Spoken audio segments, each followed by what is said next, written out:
नमस्कार दोस्तों, NCERT revision class चल रही है और जो रीट में आपके लिए विशेष उपयोगी है, रीट के अलावा भी सभी जगह काम आएगी है। तो जियोग्राफी वाला पार्ट अब आ चुका है। पहले इतिहास वाला पार्ट 150 क्वेश्चन, उसके बाद में पॉलिटिकल के, अब जियोग्राफी के चल रहे हैं, इसके बाद इकोनॉमी के भी आएंगे। कक्षा 6 से 12 से तैयार एनसीईआरटी रिवीजन है। इसमें 350 सवाल हम देखने वाले हैं और ये करीब 261 नंबर के आसपास सवाल है, ये क्वेश्चन है। इससे पहले 8 वीडियो लग चुके हैं, वो क्लासेस आप देख लेना। डिस्क्रिप्शन में लिंक है, इसकी पीडीएफ टेलीग्राम चैनल पे मिल जाएगी। शुरू करते हैं। वायुमंडल, महासागरों तथा महाद्वीपों के बीच जल का लगातार आदान प्रदान किस प्रक्रिया द्वारा होता है, बताइए।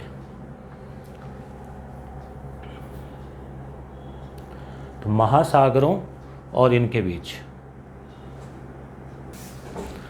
तो इसका उत्तर देखिए, संघनन, वाष्पीकरण, वाष्पोत्सर्जन, तीनों ही होगा। वायुमंडल, जैसे ये वायुमंडल है, हवा मान लो आसमान में, महासागर समुद्र है और ये ज़मीन है, स्थल। तो अब इनके बीच में देखिए, समुद्र जो है, समुद्र से जो पानी है वो ऊपर की ओर उठता है, उसे हम कहते हैं वाष्प का वाष्पीकरण। वाष्पीकरण होता है। फिर ये जो वाष्प जल है वो इकट्ठा होकर वायुमंडल में संघनित होता है, बारिश के रूप में बरसता है। और जो पेड़ पौधे हैं, मनुष्य है, जीव है, सजीव है, वो सब वाष्प का उत्सर्जन भी करते रहते हैं। तो इन सब से ये आदान प्रदान जो है वो जल का होता रहता है। केरल में पाई जाने वाली मोनाजाइट रेत, ये नाम भी आप याद रखें, उसमें कौन सा खनिज पाया जाता है? तो खनिज की दृष्टि से केरल जो है उसमें आप थोरियम याद रखें। यूरेनियम और थोरियम दोनों ही परमाणु ईंधन के रूप में काम में आते हैं, परमाणु ऊर्जा के रूप में। तो थोरियम भारत में काफ़ी मात्रा में है, विशेषकर केरल में, मगर ये महंगा पड़ता है। इससे बिजली बनाना यूरेनियम के तुलना में ज़्यादा महंगा है, इसलिए हमें यूरेनियम जो है वो आयात करना पड़ता है। हालांकि भारत में कुछ इलाकों में यूरेनियम है। राजस्थान में भी उदयपुर, देखो यू से यूरेनियम, यू से उदयपुर कुछ पाया जाता है। शिक्कर में भी इसके कुछ भंडार मिले हैं, मगर इतने बड़े पैमाने पे नहीं है। कौन सा कथन सही नहीं है? महासागर में ज्वार भाटा की उत्पत्ति, ज्वार और भाटा आप जानते होंगे, जैसे ये समुद्र है, ठीक है। अब समुद्र में जैसे पानी ऊपर की ओर उठे तो वो होता है ज्वार, उठा फिर नीचे गिरा उसे कहते हैं भाटा। मतलब ऊपर उठा वो ज्वार, नीचे गिरा उसे कहा भाटा। और वैसे भाटे का आपको याद रह जाएगा ट्रिक से, भाटा नीचे गिरता है, भारी होता है। तो सूर्य और चंद्रमा का गुरुत्वाकर्षण है, जैसे चंद्रमा है, सूर्य है, तो ये खींचते हैं इस पानी को, तो ये ऊपर उठ जाता है। फिर थोड़ी सी स्थिति बदलती है तो नीचे गिर जाता है। जब सूर्य, चंद्रमा और पृथ्वी तीनों एक शीद में होते हैं तब वरिहद ज्वार आता है। पृथ्वी, सूर्य, चंद्रमा। जब वरद ज्वार केवल अमावस्या को आता है, तो यहाँ पे क्या होगा, वरद ज्वार जो है वो केवल अमावस्या नहीं है, अमावस्या और पूर्णिमा दोनों को ही आता है। कुछ विद्यार्थियों को ध्यान में नहीं हो, शायद ऐसा कोई नहीं हो जिसको ध्यान में, कोई सा ही होगा।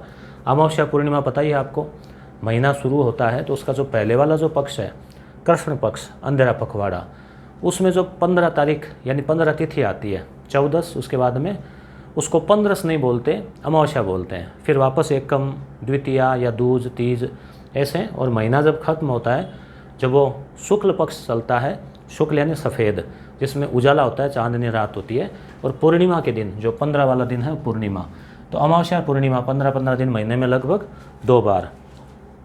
लघु ज्वार की उत्पत्ति, वरद ज्वार तो अमावस पूर्णिमा को, अब बड़ा ज्वार अमावस और पूर्णिमा को आ रहा है 15-15 दिन से। तो लघु ज्वार जो है वो आप आधा मान लो, तो 7वीं 8वीं। तो लघु ज्वार की उत्पत्ति कृष्ण पक्ष और शुक्ल पक्ष, यानी पहले वाले 7वीं 8वीं, अगले 7वीं 8वीं, तो उनको होता है ये। असंगत को चुने, नेवेली तमिलनाडु में है, ये तमिलनाडु में, नाम सुना होगा, कंपनी भी है इस नाम की और स्थान भी है। तो यहाँ पर जो है एंथ्रेसाइट कोयला, मेकाल पहाड़ियाँ बॉक्साइट, खेतड़ी तांबा, खंबात की खाड़ी प्राकृतिक गैस। तो खेतड़ी का तो आपको कन्फर्म याद है, एक तो आ गया। अब 3 का देखो, खंबात की खाड़ी कहाँ पर है। जैसे हम राजस्थान वो भारत का नक्शा देखते हैं इस प्रकार से, ये दक्षिणी भारत का गुजरात शुरू होता है, तो कच्छ का रण तो पहले है जहाँ लूनी नदी गिरती है, और खंबात की खाड़ी वो नीचे वाला इलाका है। तो यहाँ पर प्राकृतिक गैस पाई जाती है। मैकाल की पहाड़ियाँ बॉक्साइट खनिज पाया जाता है। तो ये जो है ये मतलब सामने वाला सुमेलित नहीं है, एंथ्रेसाइट कोयला नहीं है, यहाँ पर लिग्नाइट कोयला पाया जाता है। कोयले के 4 प्रकार होते हैं, ट्रिक आप ऐसे याद रख सकते हैं, ए बी लिपि, ए बी लिपि, ए बी लिपि, लिपि होती है ना, लिपि है ये जैसे लिखने की। तो ए से एंथ्रेसाइट, बी से बिटुमिनस, ली से लिग्नाइट और पी से पीट। तो ये सबसे बेस्ट क्वालिटी का, ये फिर उससे कम ये ठीक ठाक, और ये सबसे घटिया क्वालिटी। मतलब कार्बन की मात्रा जैसे जैसे कम होती जाएगी वैसे वैसे क्वालिटी डाउन। तो यहाँ पर हम देखें तो इसमें जैसे लिग्नाइट है, इसको भूरा कोयला भी कहते हैं, ध्यान रखना, भूरा कोयला। तो ये राजस्थान में भी कई मात्रा में, काफ़ी मात्रा में पाया जाता है। और बाकी जैसे तमिलनाडु में जो है नेवेली वाली जगह है, वहाँ पर काफ़ी मात्रा में पाया जाता है। असुमेलित विकल्प को चुने। राजस्थान का नागपुर, नागपुर किसके लिए प्रसिद्ध है? संतरों के लिए। ठीक है, तो उत्तर क्या हो जाएगा? झालावाड़, काफ़ी मात्रा में संतरे यहाँ पाए जाते हैं। किन्नू गंगानगर है। भारत का मैनचेस्टर, मैनचेस्टर जो है ये सूती वस्त्र के लिए प्रसिद्ध है, ब्रिटेन में, लंदन में। तो भारत में ही सूती वस्त्र के लिए कौन सा स्थान प्रसिद्ध है? तो यहाँ उत्तर सूरत नहीं होगा, क्या हो जाएगा? अहमदाबाद, गुजरात में ही है। सिलिकॉन वैली कहाँ पर है? बेंगलुरु है, सही है। वैसे सिलिकॉन वैली, सिलिकॉन एक धातु होती है जिससे चिप तैयार होते हैं, जो इलेक्ट्रिक चिप, जैसे ये मेमोरी कार्ड, रैम वगैरह, हार्ड डिस्क वगैरह, इनमें ये उपयोग होती है कंप्यूटर वगैरह में। तो अमेरिका में भी एक सिलिकॉन वैली स्थान है, और भारत में बेंगलुरु को सिलिकॉन वैली कहते हैं। विशाखापत्तनम जो है ये वो बंदरगाह है, आंध्र प्रदेश में है। कौन सा कथन सही नहीं है? वृष्टि छाया क्षेत्र में संवहनीय वर्षा होती है। चारों कथन पहले पढ़ लो। आकाश में सबसे ऊंचा बादल पक्षाब मेघ है। कपासी मेघों द्वारा संवहनीय वर्षा होती है, इसमें कम समय में मूसलाधार बारिश होती है। वृष्टि छाया क्षेत्र का संबंध कम वर्षा से है। वृष्टि छाया क्षेत्र क्या है? तो देखिए जैसे बारिश होती है कैसे, इधर देख लेते हैं हम कि यहाँ समुद्र है, ठीक है, ये समुद्र है, ये ज़मीन है समुद्र। अब यहाँ से वो वाष्पन हुआ, ऊपर उठे, बादल बने, ठीक है, ये बादल मान लो। अब बादल हवा से आगे खिंच के, अब आगे खिंच सकते कई बार ये ज़्यादा इकट्ठा पानी हो जाए, संघनन ज़्यादा हो जाए, संघनन मतलब पानी इकट्ठा ज़्यादा हो गया, तो ये ऐसे वर्षा करवाते जाते हैं। अब मान लीजिए आगे पहाड़ियाँ आई, तो पहाड़ी से बादल टकराए, तो पहाड़ी के इस इलाके में वर्षा हो गई। तो अब ये वाला जो इलाका है पहाड़ी के इस साइड वाला, ये वर्षा से वंचित रह गया, तो इससे कहते हैं वृष्टि छाया। मतलब जैसे पेड़ की छाया होती है, तो वैसे वर्षा में वो छाया रह गई वहाँ, और वहाँ बारिश नहीं हुई। ऐसा कहाँ देखने को मिलता है? तमिलनाडु का जो तट है, तमिलनाडु, आप भारत के जीके में ऐसा पढ़ते हैं थोड़ा भारत के नक्शे के हिसाब से, ये दक्षिणी भारत का नक्शा है, तो ये वाला तमिलनाडु का जो तट है। अब क्या होता है, मानसून आता है तो ऐसे ही निकल जाता है आगे, और ये वाला ऐसे निकल जाता है, तो जाते वक्त ये इलाका थोड़ा वृष्टि छाया क्षेत्र रह जाता है। इसमें कब बारिश होती है? लौटते मानसून से होती है, अक्टूबर नवंबर के आसपास। तो वृष्टि छाया क्षेत्र का संबंध कम वर्षा से या न्यूनतम या नहीं के बराबर, सही है। कपासी मेघों द्वारा, कपासी मेघ कैसे होते हैं? जैसे आपको ऐसे आसमान में आप देखते हैं कि कपास की तरह एकदम ऐसा लगता है जैसे कपास हो, सफ़ेद एकदम बिल्कुल, तो उनके द्वारा संवहनीय वर्षा, संवहनीय का मतलब एकदम ऐसे सीधी तेज़ी से, तो धारा की तरह, तो वो काफ़ी मूसलाधार भी हो सकती है, तेज़ हो सकती है। आकाश में सबसे ऊंचे बादल जो होते हैं उनको पक्षाब मेघ कहते हैं, ये आप याद रखना। वृष्टि छाया क्षेत्र में संवहनीय वर्षा होती है? नहीं, वृष्टि छाया क्षेत्र में अगर संवहनीय वर्षा होगी तो मूसलाधार होगी, तो फिर बचाए क्या? तो इसलिए वृष्टि छाया क्षेत्र में संवहनीय वर्षा नहीं होती है। नेक्स्ट हम देखते हैं तो नेक्स्ट हम देखते हैं आगे इसमें संवहनीय का आप यहाँ ध्यान रखना, पर्वतीय क्षेत्र है ना, तो यहाँ पर फिर पर्वतीय ही होगी वर्षा, क्योंकि पर्वत तो पर्वतीय वर्षा कहलाती है ये। मत्स्य पालन किसे कहते हैं? इंपॉर्टेंट क्वेश्चन है, इजी भी है मगर ध्यान में नहीं है तो गलत हो जाता है। यहाँ पर मत्स्य पालन का क्या अर्थ होगा बताइए? सेरीकल्चर किसे कहते हैं? देखो ये है रेशम पालन, रेशम पालन। इसमें क्या होता है कि आप ऐसे ट्रिक से याद रख सकते हो, शेर जो है, शेर है, चीता है, उनकी खाल कैसी होती है? एकदम रेशम की तरह मुलायम। हालांकि शेर के तो हाथ लगा के किसने देखा है, पर आइडिया से आप ऐसे ट्रिक से याद रख सकते हैं कि शेर चीते की रेशम की तरह।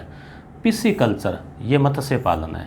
इसको भी आप ऐसे याद रख सकते हैं कि जैसे मछली को निकालते हैं, तो मछली पालन करेंगे तो मछली को खाने वाले लोग तो खाते ही है ना, हालांकि हम जो नहीं खाते उनको अजीब सा लगता है, पर जो खाते हैं वो उसको निकालते हैं, काटते हैं, पीसते हैं। तो ऐसे ट्रिक याद रख लेना, मछली को पीसते हैं। विटीकल्चर और हॉर्टिकल्चर, हॉर्टिकल्चर का मतलब हो गया बागवानी, ठीक है। अब विटीकल्चर क्या है ये आपको बताना है कमेंट करके, उसके बाद में हम इसको कमेंट को आपका अगर सही हुआ तो लाइक का बटन उसमें कर देंगे। किस प्रकार की कृषि में भूमि का उपयोग भोजन और चारे की फसलें उगाने और पशुपालन के लिए किया जाता है? तो जब कृषि हो और साथ में पशुपालन भी हो, और ये तो होता आया है शुरू से ही, तो उसे मिश्रित कृषि कहते हैं। गहन निर्वाह कृषि मतलब इतनी ज़्यादा कि निर्वाह का मतलब काम चल जाए, गहन यानी ऐसी गहरी कृषि, ज़्यादा उसमें फसलें हों। रोपण कृषि वो पौधे रोपे जाते हैं जैसे चाय वगैरह के। स्थानांतरित कृषि जूमिंग कृषि को कहते हैं। लक्षद्वीप भारत के इस साइड में है लक्षद्वीप, परंतु यहाँ अरब सागर ऑप्शन नहीं है तो हिंद महासागर है, तो आप हिंद महासागर इसमें कर सकते हैं, हिंद महासागर का हिस्सा है वो। असुमेलित विकल्प को चुने। सुनहरा रेशा, सुनहरा का मतलब क्या होता है? गोल्डन। जैसे ये जो कलर है यहाँ ये येलो है, इससे भी थोड़ा सा और गहरा हो तो वो गोल्डन कलर हो जाता है। तो कपास है ना वो तो सफ़ेद है, तो ये होगा नहीं। सुनहरा रेशा किसे कहते हैं फिर बताओ, देखें आप। गेहूं की कृषि हेतु उपयुक्त दोमट मृदा, दोमट कह दो, जलोढ़ कह दो। नदीय इलाकों में ज़्यादा बारिश होती है वहाँ पर इसे कहते हैं रेगुर मृदा भी, नहीं रेगुर नहीं, रेगुर तो काली हो जाती है। दोमट जलोढ़ मृदा इसे कहते हैं। कॉफ़ी की अग्रणी कॉफ़ी का अग्रणी उत्पादक राज्य कर्नाटक। तो ये आपको एक ट्रिक से याद रख सकते हो कि जैसे देखो कॉफ़ी पीते हैं आप लोग, पीते होंगे, चाय पीते हैं, कॉफ़ी पीते हैं, कॉफ़ी पीते ही मूड आपका एकदम टकाटक हो जाता है, तो कॉफ़ी कर्नाटक टकाटक। गेहूं की किस्म, गेहूं का कलर भी गोल्डन होता है, तो कल्याण सोना, ये सोना नाम आ रहा है इसमें, ये याद रखना, ये आपको ऐसे याद रख सकते हैं। तो यहाँ पे आपने कपास को नहीं कहेंगे, किसको कहेंगे? जूट। जूट से आप देखते हैं सूतली बोरियाँ आती है ना, चटाई वगैरह बोरियाँ, तो उसका आप धागा निकाल के देखना, आपको गोल्ड के जैसा भूरा सा आपको लगेगा, तो उसको गोल्डन रेशा कहते हैं। कौन सा कथन सही नहीं है? वायुमंडल में उपस्थित नाइट्रोजन गैस मानवों के लिए उपयोगी है, केवल मानवों के लिए उपयोगी है, एक तो ये कथन। दूसरा, कार्बन डाइऑक्साइड गैस पेड़ पौधों की वृद्धि में सहायक होती है, तो ध्यान में ना ये होती है कैसे? पेड़ पौधे तो कार्बन डाइऑक्साइड लेते हैं। भूमंडलीय तापन, कार्बन डाइऑक्साइड की मात्रा में वृद्धि से हो रहा है, बिल्कुल पृथ्वी के ऊपर जो तापमान बढ़ रहा है तो कार्बन डाइऑक्साइड वायुमंडल में ज़्यादा इकट्ठी हो रही है। जैसे ये धरती है और ये जो बाहर वायुमंडल है, तो इसमें कार्बन डाइऑक्साइड की मात्रा ज़्यादा होने से सूर्य से किरणें आ तो जाती है पृथ्वी पर, वापस लौटते वक्त कार्बन डाइऑक्साइड उसको कुछ अवशोषित कर लेती है और फिर यहाँ का जो है वायुमंडल वो गर्म हो जाता है।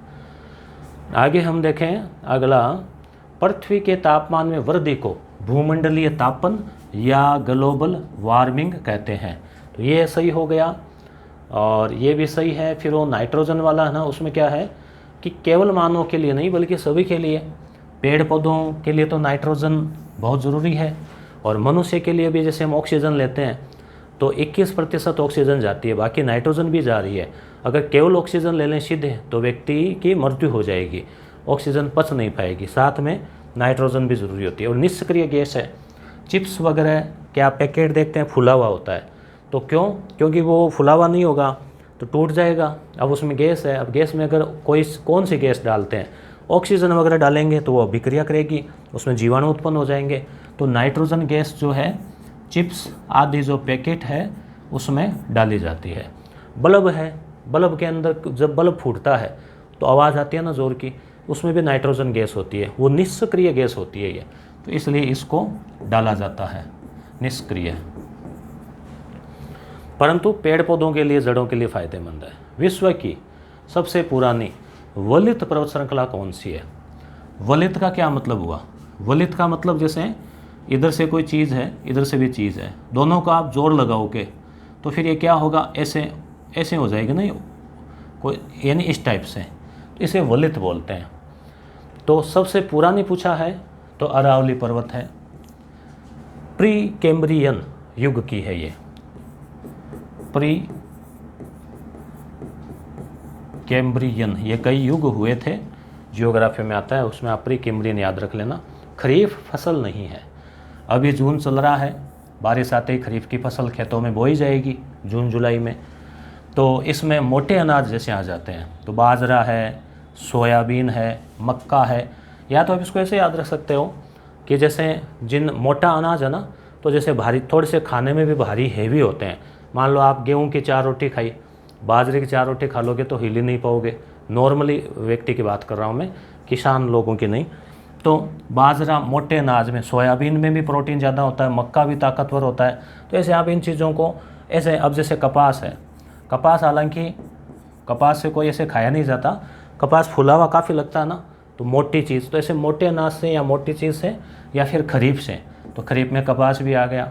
ठीक है, चावल, अब चावल जो है, चावल भी खरीफ की फसल है। चावल से कहते हैं ना कार्बोहाइड्रेट होता है, तो व्यक्ति में मोटापा ज़्यादा आता है। तो मोटे अनाज प्लस खरीफ, ऐसे जोड़ के आप ट्रिक से याद रख सकते हो उन चीज़ों को। गेहूँ, जौ, चना, अब गेहूँ है, जौ है, चना है, 2 अक्षर 1 अक्षर, तो ये आप याद रख लो रबी की फसल, गेहूँ, जौ, चना। ठीक है, उसके अलावा और भी जैसे इसमें आ जाती है। असत्य कथन को चुने, काली मृदा, काली मिट्टी, जैसे अपने हाड़ौती क्षेत्र में है और जो दक्कन का पठार है वहाँ पर है, तो कपास के लिए ये देखो उल्टा सिस्टम है, कपास होता है सफ़ेद, मिट्टी चाहिए काली। ठीक है ना, तो ऐसे याद रह जाएगा आपको। कॉफ़ी, अब कॉफ़ी पीते ही मूड कैसा हो जाता है, टकाटक, कर्नाटक। तिल उत्तरी भारत में रबी की फसल है। अब अभी आप जैसे खरीफ में बोएंगे तो बाजरा बोते हैं, तो वो लोगों को, उनको सबको पता है, साथ में बाजरे के साथ में मोठ, तिल आदि भी बोए जाते हैं। तो तिल जो है ये रबी की नहीं है, ये खरीफ की ही फसल है।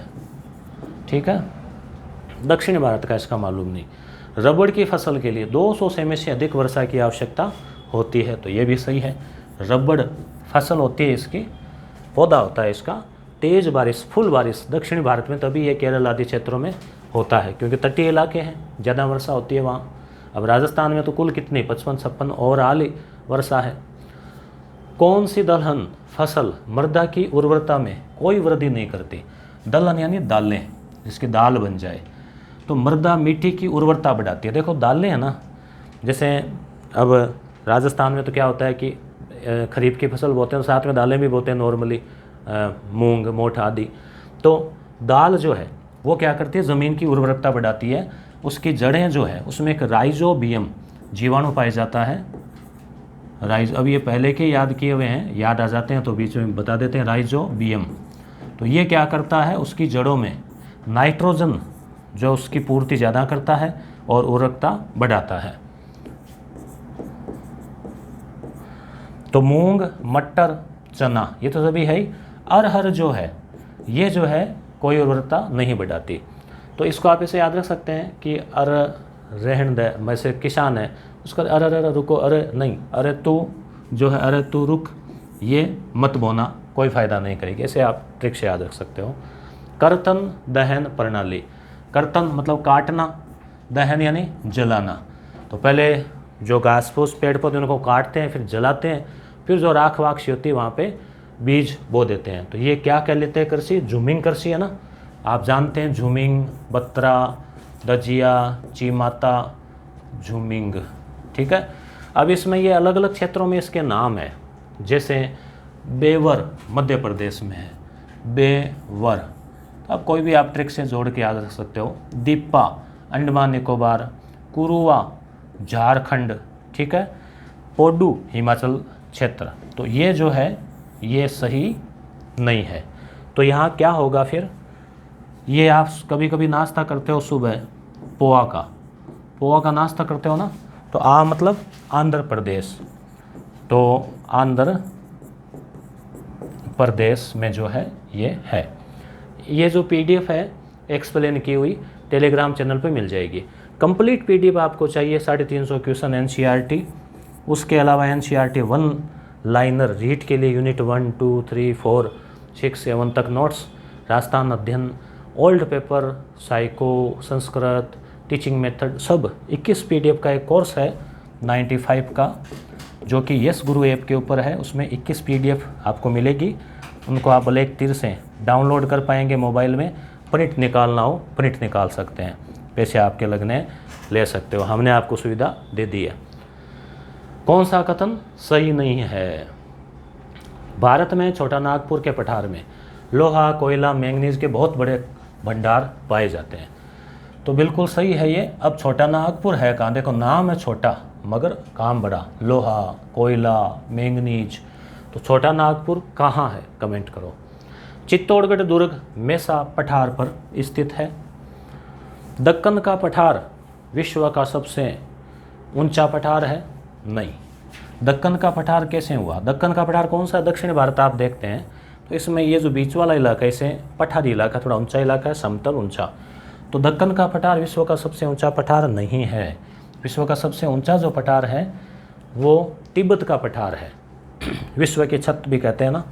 मैदान विश्व में सबसे अधिक जनसंख्या वाले भाग होते हैं। देखो मैदान का मतलब ये नहीं कि आपको खेल का मैदान हो। मैदान मतलब नदियों वाला जो इलाका है, नदियों के आसपास का, वो सबसे ज़्यादा, जैसे अपने यूपी मान लो, जयपुर और पूरी राजस्थान मान लो, जहाँ पर भी नदियाँ ज़्यादा है, मैदानी इलाका है, वहाँ जनसंख्या ज़्यादा होगी। तो छोटा नागपुर का आपको कहा था कमेंट का, तो छोटा नागपुर कहाँ पर है? झारखंड में है। तो यहाँ पर छोटा नागपुर का कमेंट आपने कर ही दिया। सबसे अधिक जनसंख्या वाले भाग होते हैं, हो ही गया। आगे देखो, पृथ्वी के वायुमंडल का अस्तित्व किसके कारण है? बताओ। गुरुत्वाकर्षण सूर्य का, जैसे पृथ्वी है और इसके बाहर चारों तरफ वायुमंडल है, तो इसका कारण क्या है? तो कारण है गुरुत्वाकर्षण। ये गुरुत्वाकर्षण है तभी इसको खींचे हुए है, बांधे हुए हैं, और ये पृथ्वी के साथ ही घूमता है, साथ ही सूर्य का चक्कर लगाता है। कौन सा सुमेलित नहीं है? ये पृथ्वी का जो वायुमंडल है, तो अपने ज़मीन पर, धरातल पर जो गैसों का स्तर है, किसका कितना प्रतिशत है? ऑक्सीजन लगभग 21%, नाइट्रोजन 78%, सबसे ज़्यादा। हम श्वास लेते हैं ना, उसमें भी ऐसे ही जाता है। ये नहीं कि हम श्वास ले रहे हैं तो यहाँ कोई फिल्टर लगे हैं तो ऑक्सीजन छांटता है और बाकी छोड़ देता है। बाहर निकालते हैं तो कार्बन डाइऑक्साइड के साथ में नाइट्रोजन भी निकल जाती है। ऑर्गन 0.93, CO2 कार्बन डाइऑक्साइड जो है ये 0.3 नहीं है। इतनी अगर हो गई तो फिर खतरनाक स्थिति हो जाएगी। तो ये है 0.03%। तो हम जब श्वास लेते हैं तो इतनी मात्रा में कार्बन डाइऑक्साइड भी जाती है। भारत में शीत ऋतु में शीतोष्ण पश्चिमी विक्षोभों से होने वाली वर्षा किन फसलों के लिए अधिक उत्पादन में सहायक होती है? तो शीत ऋतु में यानी सर्दियों में, जनवरी फरवरी में, पश्चिमी विक्षोभ यानी जो भूमध्य सागर है वहाँ से उठता है मानसून, बादल बनकर आते हैं वो, और आते आते अपने जेट पवनों के साथ में उत्तरी भारत में, राजस्थान और अन्य उत्तरी भारतीय इलाकों में वर्षा करवाते हैं, जिसे महावट ठीक है कहते हैं। जो रबी की फसल के लिए क्या है? अमृत की बूंदों के समान है ना, अमृत के समान है। तो रबी की फसल गेहूँ, जो चना आदि, सरसों, तो उसके लिए बहुत उपयोगी है ये उत्पादन में। असत्य कथन कौन सा है? मोटे अनाजों में, मोटे अनाज का मतलब बाजरा, ज्वार है ना, ऐसे आदि, तो में पोषक तत्वों की मात्रा अधिक होती है। मक्का होती है बिल्कुल, ज्वार, बाजरा, रागी भारत में उगाए जाने वाले मोटे अनाज है। चावल की कृषि के लिए, चावल भी मोटे अनाज में आता है। 100 सेमी से कम वर्षा नहीं, चावल के लिए वर्षा ज़्यादा चाहिए, 100 ही नहीं बल्कि 150, 200 फुल वर्षा एकदम तर चाहिए। चावल मुख्यतः खरीफ की फसल है, तो ये आपको बताया था, बाजरा, चावल 3-3 अक्षर वाले ऐसे खरीफ। सनराइज उद्योग में शामिल नहीं है। सनराइज मतलब सूर्य का उदय, तो कहते हैं ना उगते सूर्य को सभी सलाम करते हैं, तो ये सनराइज का मतलब उभरते उद्योग, जैसे तेजी से उभरते उद्योग। तो सूचना प्रौद्योगिकी, आईटी सेक्टर तो आज है ही तेजी से। अब ये देखो बोर्ड पे काम ले रहे हैं, आप इंटरनेट से पढ़ रहे हैं, आईटी का ही भाग है। चिकित्सा, इसमें नए नए नवाचार हो रहे हैं। शिक्षा से संबंधित, चाहे वो ऑनलाइन हो, चाहे और चीज़ें हो, स्कूलें हो, सब चीज़ दिनों दिन तेज़ी से बढ़ रही है। ऑटोमोबाइल, तो ये सनराइज में नहीं आएगा ये, ठीक है, ये अपने हिसाब से। ऑटोमोबाइल का मतलब हो गया जैसे ये जो यंत्र वाहन वगैरह है, इनकी रिपेयरिंग और इनका काम और इनका निर्माण आदि। किस स्थान पर वायुदाब सर्वाधिक होता है? वायु का दाब, जैसे हम हर स्थान पर वायु होती है, वायु में वजन भी होता है, तो उसका दाब भी रहता है। तो दाब कहीं पर ज़्यादा होगा और कहीं पर कम होगा। और वायु दाब मान लीजिए, अब यहाँ वायु दाब ज़्यादा है, मान लो ये वायु का दाब ज़्यादा है और यहाँ वायु का दाब बहुत कम है वायु, तो वायु का स्वाभाविक है कि ये स्थान इधर से आएगा, ये हवा चलेगी और इसको भरेगी, ठीक है। तो अधिक वायु दाब से कम वायु दाब की ओर वायु प्रवाह करती है, इसी वजह से आंधियाँ वगैरह आती है और इसी वजह से इनके साथ में बारिश भी आती है, चक्रवात भी आते हैं। तो समुद्र स्तर जो है, यहाँ पर वायु दाब सबसे ज़्यादा पाया जाता है और कितना 1030 मिलीबार के आसपास है, मिलीबार। और ये जो वायु दाब को मापने के लिए समदाब रेखा, आइसो बार ऐसा कुछ नाम होता है, समदाब वायु रेखा। लू, अब लू तो अभी आप लू को तो झेल रहे होंगे, तो लू किस प्रकार की स्थानीय पवन है? गर्म तो है ही है, शुष्क मतलब सूखी, इसमें नमी थोड़ी होती है, सूखी है ये। नमी तो बारिश आने के बाद में जो ठंडी हवाएं आती है, तो शुष्क और उत्तरी भारत की है मरुस्थली, तो उपयुक्त सभी इसमें हो जाएगा, ठीक है। लो है इस्पात, यानी लोहा और इस्पात मतलब स्टील। लोहे से स्टील बनता है जिससे जंग नहीं आता, मजबूत होता है। तो इसमें कच्चे माल के रूप में, कच्चा माल का मतलब जैसे फैक्ट्री है तो उसमें क्या क्या चीज़ें काम आएगी कच्चे माल के रूप में। अब कच्चा माल जैसे मान लो रोटी बनानी, तो कच्चा माल में आटा भी चाहिएगा, उसमें चूल्हा ईंधन भी चाहिएगा, वैसे ही। तो चूना पत्थर ज़रूरी होता है, कोयला ज़रूरी होता है, लोहा भी चाहिए, अयस्क मतलब कच्चा लोहा। बॉक्साइट नहीं चाहिए क्योंकि बॉक्साइट इसमें मिलाया नहीं जाता। Tata iron and steel company TISCO की स्थापना कहाँ की गई? तो जमशेदपुर। जमशेदपुर कहाँ है बताओ 4 ऑप्शन में से? तो क्या उत्तर होगा? झारखंड, ठीक है। कौन सा विकल्प इस्पात, वही स्टील, इस्पात, लोहा केंद्र और राज्य से सुमेलित नहीं है? तो छत्तीसगढ़ सही है क्या? भिलाई। तो देखो 36, ये एक ट्रिक बहुत बढ़िया, कहते हैं ना किसी में नाराज़गी हो जाती है ना, दुश्मनी होती है, तो कहते हैं 36 का आंकड़ा है। अब आपने सोचा कि 36 क्या बात जची नहीं, इसको आप हिंदी में लिखो, ये तो अंग्रेजी में 36, ये 3 और ये 6, ये वाली आपको गिनती आती होगी हिंदी वाली, 1 2 3 4 5 6 7 8 9 और 10।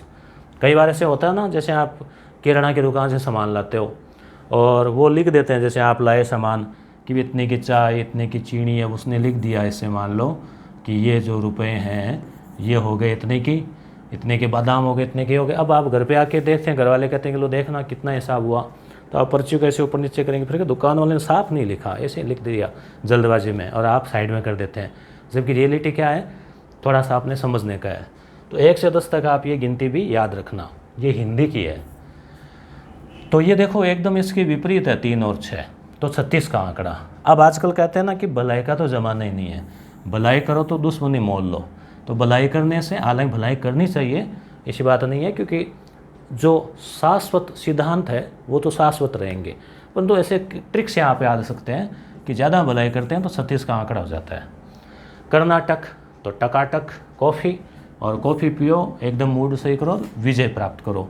झारखंड, बोकारो, जमशेदपुर ये भी यहाँ पर है, ठीक है। पश्चिमी बंगाल भद्रावती और दुर्गापुरा, सही है क्या? तो ये यहाँ उत्तर हो जाएगा। पश्चिमी बंगाल में देखो दुर्गापुरा तो है, और आपको याद है ना दुर्गापुरा में लोहा इस्पात संयंत्र, तो ये एक ट्रिक याद रखना, दूब लगाते हैं ना, दूब, दुर्गा पूजा में दूब भी काम में लेते हैं, दूब से पूजा करते हैं। तो बै का मतलब यहाँ पे क्या है? बै मतलब है ब्रिटेन की सहायता से यहाँ पे द्वितीय पंचवर्षीय योजना के समय इस्पात संयंत्र की स्थापना हुई थी। तो यहाँ दुर्गापुरा तो ठीक है, पश्चिमी बंगाल में है, और पश्चिमी बंगाल की दुर्गा पूजा भी प्रसिद्ध है। भद्रावती कहाँ पर है बताओ देखें। तो भद्रावती नाम होता है ना कईयों का, तो भद्रावती क्या करती है? कॉफ़ी पीती है, तो कर्नाटक में है। ट्रिक याद रखने के लिए। अब इकोनॉमी के सवाल शुरू हो गए हैं, ठीक है। यहाँ से अर्थव्यवस्था के समूहन बचत को कौन सा विकल्प परिभाषित करता है? तो समूहन बचत यानी ग्रुप के साथ बचत होती है। तो उद्योगों का नगरों के पास संकेंद्रण, या तीन ऑप्शन आप पढ़ लो। तो उत्तर क्या होगा इसका? उत्तर हो जाएगा उद्योगों का नगरों के पास संकेंद्रण, यानी उद्योग धंधे जो होते हैं वो आप जैसे शहर में घुसते हैं, उससे बाहर घुसते समय उससे पहले ही बाहर आपको उद्योग धंधे लगेंगे, तो नगर के आसपास, इससे बचत होती है। एक जगह होंगे तो उद्योगों को फ़ायदा होता है। कौन सा विकल्प सुमेलित नहीं है? यूरिया, नाइट्रोजनी उर्वरक, सही है ना। DAP, फास्फेटिक उर्वरक, खाद है उर्वरक, खाद, मिश्रित उर्वरक, नाइट्रोजन, पोटाश, तो यहाँ पर क्या हो जाएगा? उपयुक्त सभी हो जाएगा। ये आज की क्लास का लास्ट क्वेश्चन, और आप इस PDF को टेलीग्राम से, लिंक डिस्क्रिप्शन में है, या GK भाई मुकेश डाका सर्च कर लेना।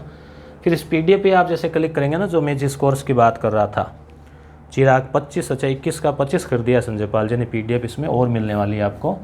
तो आप इस पर क्लिक करना, इस पर टच करेंगे ना तो सीधा ये यस गुरु में वो कोर्स का पेज खुल जाएगा। तो कहाँ रह गया प्रश्न?